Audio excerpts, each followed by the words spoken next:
O senhor deve ter visto as imagens do 7 de setembro aqui no Brasil, as multidões, principalmente no Rio de Janeiro, mas também em Brasília. O presidente Bolsonaro foi acusado de politizar uma efeméride tão importante, pelos 200 anos, inclusive, da nossa independência. Essa imagem, essas pessoas, o que Bolsonaro disse aquele dia, o que elas dizem para o senhor em termos da democracia brasileira e de quem é Bolsonaro como líder político?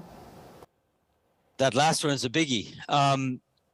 Look, it's unfortunate for any politician to politicize a national holiday and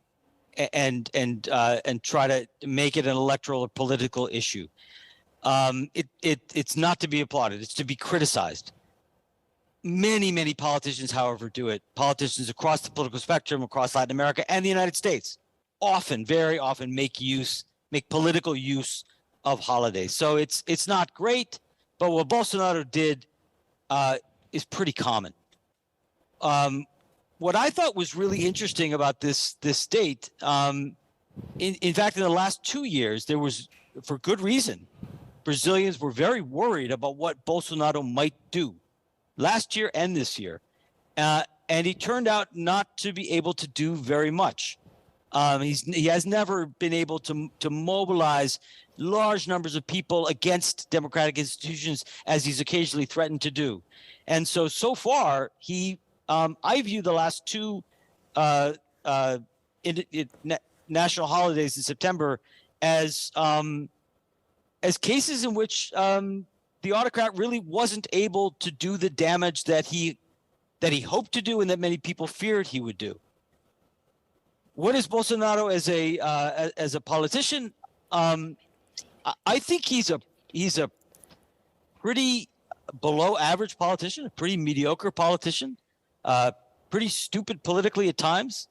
I think he could have done much more to consolidate power in the first couple of years of his presidency than he did, but he made a series of decisions that kind of isolated himself and alienated himself from Congress. And I'm very happy that he's an inept politician.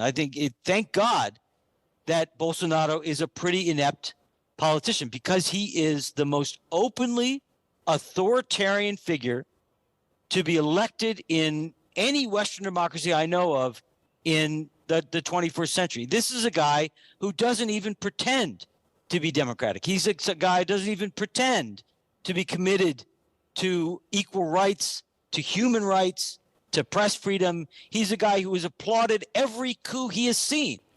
And so this was a really dangerous figure that Brazilians elected in 2018.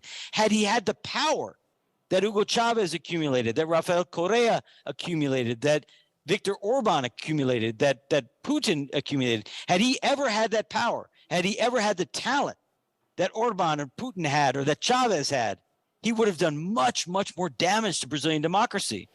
But luckily, he's a pretty mediocre, pretty at times pathetic political figure. And that may have saved Brazilian democracy.